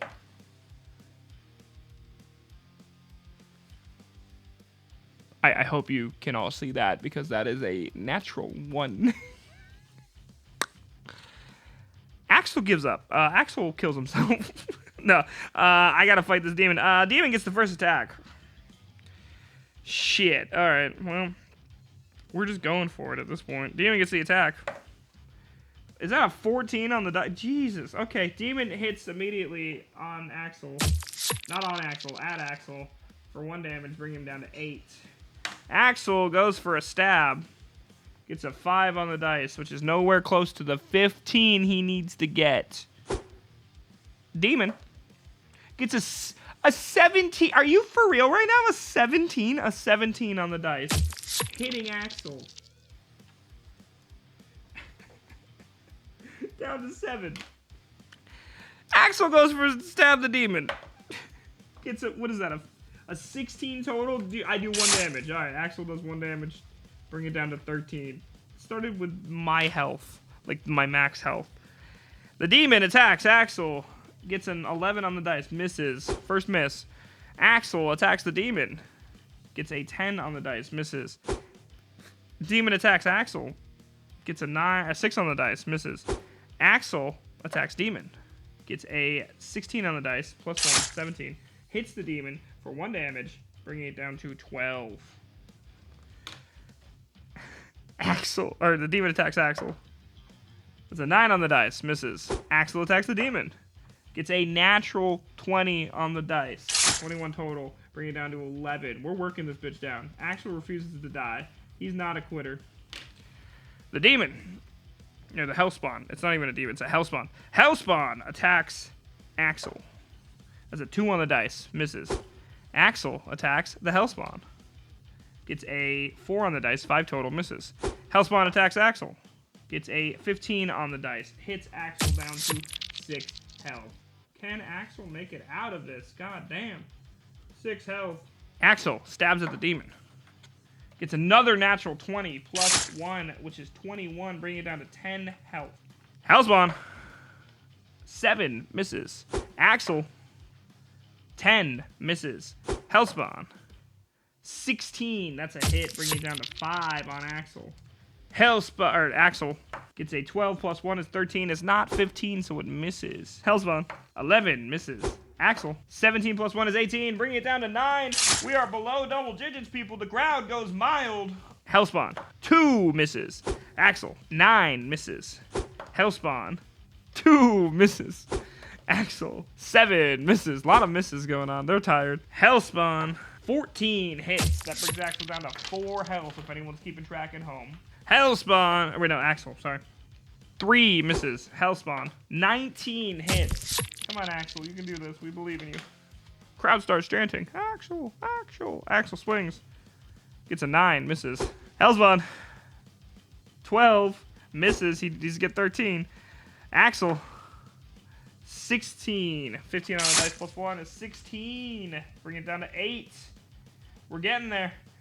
We are getting there. Hellspawn. 5 on the dice. Misses. Axel. 16 plus 1, 17 on the dice hits. Closing that gap right now. Let's go, Axel. Hellspawn. 15 on the dice hits, bringing Axel down to 3. Axel. Natural 20, bringing it down to 6. It's 6-3. Hellspawn in the lead. Hellspawn attacking. 13, bringing Axel down to 2. Oof. Oof. This is just a regular fight. We're not even in a room. Axel attacking. 3 misses. Hellspawn attacking. 6 missing. Axel attacking. 10 plus 1 is 11. Not enough. Hellspawn attacking. Natural 20. Bringing Axel down to 1.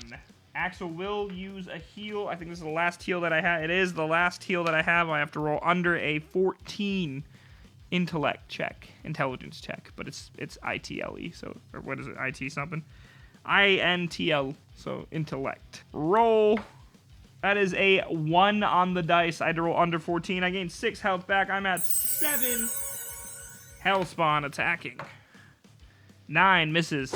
So just so we're on the same page, the green clay cakes Axel's body as he looks slightly, and by slightly I literally mean 1 physical health point better than this Hellspawn as he comes in for another swing.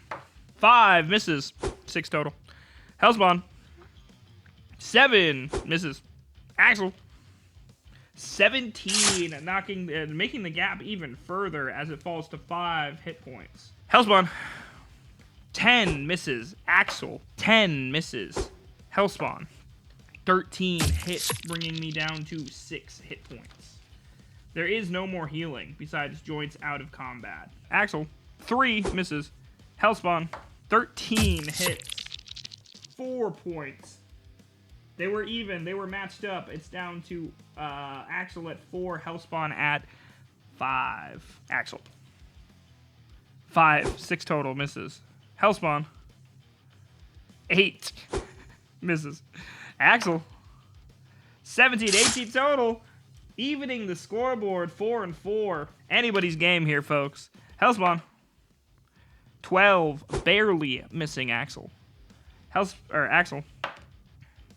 12 plus 1 equals 13, which is still less than 15, so misses. Hellspawn. 2 misses. Axel. 14 plus 1 is 15, which does hit. Widening the gap once again, putting Axel in the lead with a Hellspawn at 3 HP. Axel. Wait, no. Hellspawn. 19 hits, evening the scoreboard overall at 3 hit points. Axel. 6 misses. Hellspawn. 18 hits, putting Axel at 2 hit points. Hellspawn at 3. God damn. Axel. 7 misses. Hellspawn. 17, hitting Axel down to 1. Axel, he doesn't really have any other options. He used his healing, he used his roar, he used his slime. He can't heal with the joints. The only thing he has left to do is his explosion technique. And there's a chance that this kills him, just to be clear. It can only be safely used once, and he used it. For the remaining 2 uses, a vague stat check must be used to save your life. Roll 1d20. You die if your roll is equal to or lower than your base big stat, which is 9. Okay. Axel, running out of options, his trusty soul knife failing him, realizes that the only option that he has to defeat this horrible beast from hell is to try to explode. I gotta do a vig roll, and I gotta get under 9. Which shouldn't be a problem, based on how I've been rolling the entire game. That is a 5 on the dice. So, Axel looks at him and says, "Listen, buddy, it's me or..." and explodes. Again, his bones becoming demonic shrapnel, spearing this Hellspawn entity, its arachnid body, reeling backwards from the explosion and falling to the ground, taking 8 damage, which puts it at -5. It only had 3 health left. And after what seems like too long, His body reconstitutes itself, putting itself back together. And he says, "Me." And looks over his fallen foe with satisfaction. Axel, very barely, killing the Hellspawn at the cost of almost his life. How much XP do I get for that? It should be like, it's 55. That is the largest enemy you can face that's like just on the random enemy table. So 165 plus 55. Someone do some math. I'm gonna do it, but I'm gonna pretend like I did it myself and didn't use a calculator. So the answer is 220, which I of course knew without having to use any kind of device or anything. 220, I'm an expert at math. To get to level 2, I'm at level 0. To get to level 1, I have to get to 301. And then I get some upgrades. Yeah, so that's crazy. Oh, I wasn't even supposed to... Okay, so I just realized. I wasn't even supposed to learn level 4 or 5 spells. But it's okay, because the spell that I got, I couldn't even use. I just found it. It says right here, chance to learn a new spell level 4 or 5. When you get to level 4 or 5, you get to roll... to learn a 4 or 5 spell. And I did it wrong anyways. And I rolled a 4 or 5 spell anyways, and I didn't get it. So it doesn't matter. It doesn't matter either way. It still ended up playing out exactly the same. I'm just a silly little goofball. Don't worry about me. Let's roll some fucking movement. Come on, can I get above a 5? I haven't got above a 5 yet on movement. 8! Fucking finally. Hold on, let's see what we can do. 1, 2, 3, 4, 5, 6, 7, 8. Nope. 1, 2, 3, 4, 5, 6, 7, 8. I mean, I feel like I'd be touching it. I'd be touching the statue. Right? If I go 1, 2, 3, 4, 5, 6, 7, 8. No, I would not. If I go here, that's not touch. Fuck. Okay. We're going to go there. And we're going to risk it for the biscuit. I forgot to roll for healing. This is going to kill me because I forgot to roll for healing. I got caught up in the other thing. I'm retconning. I'm retconning on that one. I'm the DM and the player. I would have said healing. I definitely meant to heal before I moved. Just so we're on the same point. I got caught up in the looking up other stuff. As a player, I would have done that. So I'm going to use my joint. And if you hate me for it, you can say something now. But I definitely would have healed because I was at 1 HP. And if I want to continue playing the game, that's literally the only way that I can. So I did that. Just out of self-interest, I would have done that. Let's see what the joint stuff. If I smoke 2 joints, I get -1 agility on stat roll. So -1 agile stat rolls. That sucks. Okay, well, that really sucks. And now we're gonna roll to see if we encounter something. Please, God, no. 5. That's 1 person or 2 people. 5 is 1 enemy. Okay. Well, an enemy appears. What appears, Sean? A 6. I make it to the fountain, pretty much. And the vampire junior from before that I told to fuck off comes back and says, "Hey, it's my turn, buckaroo." I'm definitely just going to try to ignore him and continue on my way. I get -1 to this roll because I smoked 2 joints now. I'm too high, guys. I got a 12, which normally would match, but because I smoked 2 joints, don't do drugs, kids, I got an 11, and I have to fight this motherfucker. So this motherfucker wants to fight. Let's fight. He attacks me. A 5 does not hit. I swing my knife at him. A 9 does hit. No, wait, 12. Shit. Fuck. Wait, no. Does it? Yeah, it doesn't hit. I'm bad at math. He attacks me. A 17 does hit, bringing me down to 13 total health. I don't feel it, though, because I'm so high.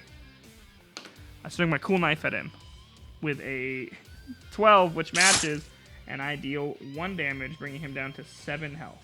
He says, I knew I shouldn't have taken this fight, and I said, yeah, you shouldn't have, as he swings at me with a 12, missing. And I swing my knife at him with a 13, 14 total, hitting for 6 health. Well, for 1 health, bringing him down to 6. He swings at me for 16, hitting me. I'm down to 12. I swing at him. That was a 16 plus 1 is 17. Dealing 1 damage, bring him down to 5 health. A lot of erasing in this game. If you're a quick mather. Attack from him 18 hits me, down to 11 health total. Dude, I'm starting to like not be able to see my health because there's so much erasing. It's like dark as hell. 11 total. Tagging him. 13 hits, 14 total. Bring him down to 4 health. Take that, mister. He attacks me. And 11 misses. I attack him. A 13 hits. Bring him down to 3 health. I hope I get a better weapon at some point. I keep breaking my pencil. I don't know if you can hear that. That's a 3 health total. He attacks me. That's a 17, which hits, bringing me down to 10 health total. I'm gonna smoke all the joints if I have to. I'm staying alive. I'm staying fully alive through this. You can't stop me. Be high as a kite. I attack. 16 total, dealing 1 damage. He attacks me. 9 misses. I attack him. 18, 19 total. Bringing down to 1 health. It's just tit for tat. We're just swinging at each other like a terrible RPG, or like a terrible RPG, like a terrible like turn-based RPG. We're like and you're just staring at each other in between. He attacks me. 9 misses. I attack him. 14, 15 total, killing him. A sick blow across the neck. Blood spurts into the fountain. It's cool as hell. He is dead. And I say, you should have stayed in school, kid. Because he's only a junior. You guys get it? How much XP do I get? 25. I was at 220. That brings me to 245. I'm going to use my movement here. 5, shit. Okay. I have to make a choice. I can either go into that room right there, or I can investigate the fountain. Let's go into the room. 1, 2, 3, 4, 5. Yeah. All right. We are in room, what is that, 5? V is for 5, I'm pretty sure. My favorite movie is V for Vendetta. I should know this. Mr. Burbill's office. Kyle Burbill is Star Valley's guidance counselor. You don't know much about him because of your outsider status and no obvious needs for guidance, academic or otherwise. Besides, it's pretty well known amongst faculty, staff, and students that you walk a solitary path. Entering his office is a new experience. An ornately carved mahogany desk and leather chair are situated in the back of the room.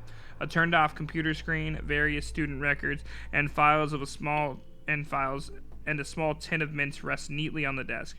You walk behind the desk and examine Burbill's library. Teenage development psychology books and journals make up the majority of his reading. You smirk while flipping through Black Smoke, White Lies, Observation on Smokable Narcotics Used by Teens by Dr. Homlin S. Slim, Ph.D. Surprisingly enough, fairly accurate depiction are present. You return the book and begin to leave when the computer screen flicks on with a loud hum. You walk back to the desk and see the screen flip between blue and black with the occasional white lines crossing it. It finally rests on a deep blue hue as a pixelated green face emerges. The face is androgynous, with closed eyes and mouth. With another deep hum, its eyes jolt open and look at you. "Sit down," it commands in a metallic voice. Burbill's leather chair comes from behind you to make you lose balance. You fall into the chair as it rolls you to the desk. You are tightly pinned between the desk chair and the digital face in front of your own. "I am Nazaj, .06 Lop, a digital specter possessing this mechanical host. My main objective is to stop your investigation and absorb your occult power. Prepare for assimilation." Nazaj's eyes close while a coaxial cable breaks from a nearby Wi-Fi modem. The cable, however, snake-like above the screen until the coaxial melts into a silver 4-inch spike. At first, the sight bewilders you, but that soon gives way to excruciating pain as the sharp ball bursts into your forehead. You let out a loud shriek, but soon whimper to compliancy with half-closed eyes and partially open mouth. This thing is sucking your dark knowledge from you and soon your life. You have 3 chances to make a successful intelligence stat roll. If you roll your intelligence stat or lower, you have mustered enough mental energy or force to remove the coaxial spike from your head. If your intelligence stat check is failed, Nazesh has successfully taken and assimilated your knowledge, killing you in the process. You remain in there. Okay, so let's find out. So we gotta roll my intelligence stat or lower, which is a 14. I have 3 chances to do so. That is a 3. I do it on the first. I'm dumb as hell. I just rip this thing out. So yeah, I pull it out. That's it. I defeat it. The cracked screen flashes and sputters while Nazesh .06 Lalop's fractured face. Its grasp on you weakens and enables you to roll back from the desk. You stand and spit on the baffled Spectre's bitches as it stares blankly back at you. For yours victory, it stammers. Nazesh's mouth opens as Willie spills out a single key with an attached keychain. The key gradually punctures the screen, and in a weirdly wet mess, dribbles onto the desk. It gasps before it freezes on the screen. Key in hand, you leave Barbell's office with white-hot sparks continuing shooting from the computer desk. You look at the chain, and etched it says janitor's closet. Continue your journey. All right, well, we got the janitor key, which is back there, but I think we should check out that statue if we get a chance here. What is that, a 3? 1, 2, 3. I make it out of the room. Let's see if I get attacked. 2, I do not. Cool, that means I get to keep moving. 5. 1, 2, 3, 4, 5. We make it to the corner. We're at the statue. An elegantly sculpted white marble tiger, Star Valley's mascot, is situated in the center of the first floor hallway. Captured in ferocious mid-pounce towards imaginary prey, the statue is approximately 6 feet tall and extremely smooth from students constantly touching it. It seems the portal is not negatively affecting the statue. In fact, it seems to give off an inviting teal glow. So I guess if I decide to touch it, I get all my HP back. I'm only missing 4, but I'm probably not going to come back this far again. Right? So I should probably just touch it now. Yeah, I'm going to touch it. I choose to touch it. It can only be used once, so I am back up to full health, guys. It infuses me with a teal glow. Let's keep moving. Ooh, we're pretty close to that room. 5. 1, 2, 3, 4, 5. We are in room, what is that? I don't know these numbers. I'm going to look at the map on the thing. What room is this, would you say, Sean? It is VII. That's 7. We're in room 7. Let's see what room 7. Where the fuck is room 7? This puts us into a separate book. Okay. Well, I guess we're in a separate book, guys. Should I not have done that? 7. Okay. No. Yeah, I don't know if I was supposed to go here, but I don't see why I couldn't. I don't see why I can't go here. There's no reason that says that I can't. I don't really want to read this. Because I feel like that's a spoiler, but I'll read what it says. It's under Book 2, More Classrooms. Hunvel O'Fanahan disappears back into the ether once you have chosen a character class. I didn't, though, because I'm not there. Because I don't. When do I get to choose? Why would I get to choose a character class? When does that even happen? When would I get to choose a character class? Hold on, I'm so confused. Because I finished the statue, and then I would turn the page. And it goes into a whole other thing, which is its own, which is room 6. So it just assumes you go to room 6 before you go to room 7, but I'm closer to room 7. So I'm going to go to room 7, and we're just going to let it play out as it. That's really dumb. We're just going to let it play out, and whatever happens, happens, guys. Vice Principal Flank's office. Pink smoke billows from Miss Audrey Flank's office before you even step in. You enter and barely see the lush velvet drapes covering the windows through the haze. An ornately carved marble throne is in the center, flanked by 2 braziers. An apparent source of purple smoke. No sign of Flank is apparent. Seated cross-legged on a throne is a lavishly dressed male in his 20s. His black hair is slightly disheveled, though otherwise he's pristine in appearance, similar to late 18th century dandy. The Count points at you.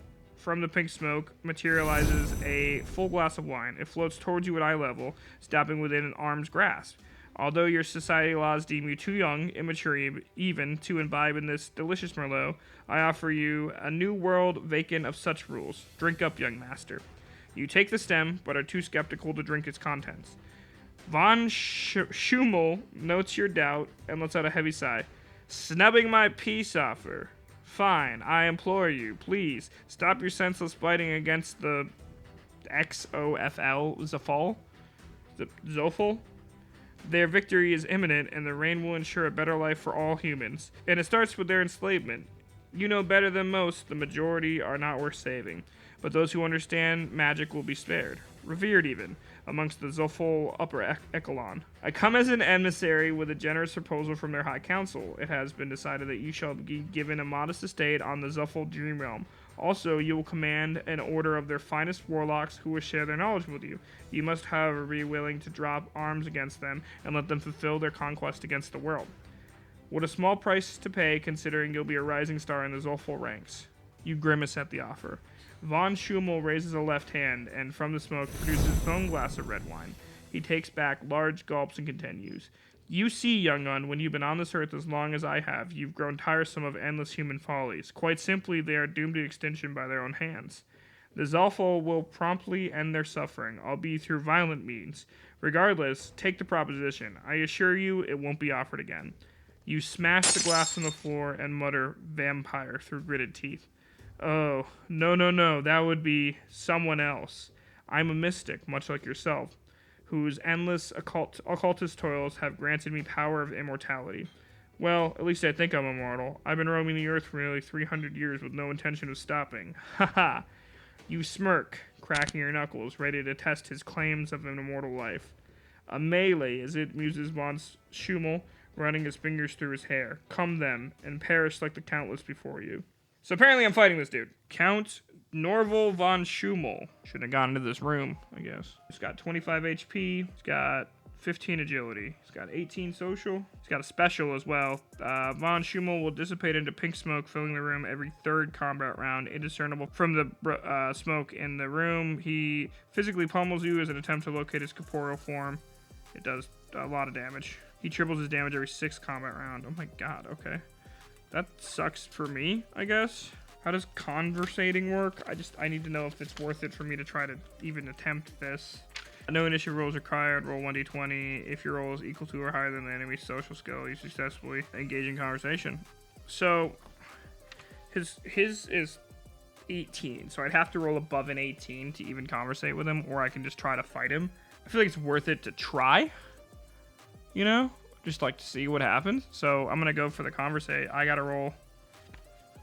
Do I get any bonus? I don't get any bonuses. I get a, what was it, a -2? No, I get no minuses to conversate. I smoked joint, so I'm just trying to know what I did. Yeah, I get no minuses on any conversate roll. So I gotta roll like a 19 or a 20 to even get this conversation started. I rolled a 2. That's not happening. So he gets to go first. He attacks at me. A 1 misses. I attack at him.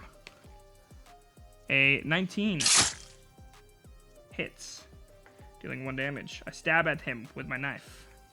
Haha. What was he at 20? Is it 25? He's at 24. And also I gotta keep track of the rounds for this one. So here's a round 1. He attacks me. 18 hits. I take damage. I'm at 13. I attack him. 15 hits. 16 total, so it does hit. And that's another round. Round 3. I attack. Oh wait, no, he attacks. He misses with an 8. I attack. I hit with a 17. Alright, and that is the 3rd round. And then on the 3rd round, smoke fills the room every 3rd combat round. Indiscernible. He physically pummels you. So if he hits this time, he would do 4 damage instead of 1. I just hit him, so it's his turn. He misses with a 10. So we're good. I attack him. 11, 12 total miss. That's round 4, sorry. His attack, round 5, 14 does hit for 1, which puts me at 12. I attack him. For 12 total miss. That's round 5. This is round 6. His attack. Wait, no, this is round 5. So this is 4 misses. I attack him. 7 misses. Now we're on 6. So now it triples every 3 rounds. So 12 if he hits here. I die if he hits here. Guys, he got a 19. Yeah, so is able to triple his damage every 6th round. This is the 6th round. He hits. It does 12 damage. Instantly killing me. In a crowd of pink smoke. I die in this room to what was his name?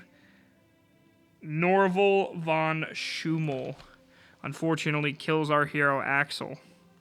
He gets pummeled to death in a room full of pink smoke while attempting to make his way through his high school and save what sounds like some kind of alien invasion, prevent that. So you can grieve him in your own way. I'm going to grieve him by drinking the rest of my beer and eating some dinner with my family. Thank you for joining me on this episode of ValorBound. Again, this was Mystic Punks. It is a solo RPG. Give it a run. It's really interesting. I'm not a fan of how grindy the mechanics were, but it was pretty fun overall. The narrative is fun, and I like the storytelling and the idea that you're just like an occultic punk. Very fun. I'll probably play this again on my own. So, ValorBound is a Lost Cause media production, and I'm Sean. I'll catch you guys next time. Bye.